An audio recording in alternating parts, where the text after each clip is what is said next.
ఏలియా తీవ్రమైన ఒత్తిడి, భయం మరియు నిరాశలో ఉన్నప్పుడు అరణ్యంలోకి వెళ్ళి చనిపోవాలని కోరుకున్నాడు.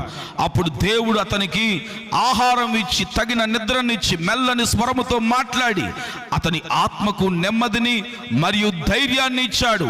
నయోమి కోడలైన రూతు తన భర్తను కోల్పోయి బెత్లెహేమునకు వచ్చినప్పుడు ఎన్నో కష్టాలు పడింది. అయితే దేవుని మీద ఆమె ఉంచిన నమ్మకం వలన బోయాజు రూపంలో ఆమెకు ఒక ఆశ్రయం దొరికింది. చివరికి ఆమె ఒక గౌరవప్రదమైన కుటుంబ జీవితంలో నెమ్మది పొందుకుంది.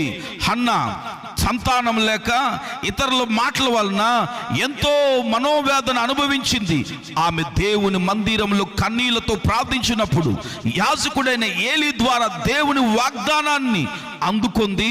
ఆ క్షణము నుండి ఆమె ముఖము విచారంగా ఉండలేదు, అంటే హృదయములో నెమ్మది పొందుకుంది. సౌలు రాజు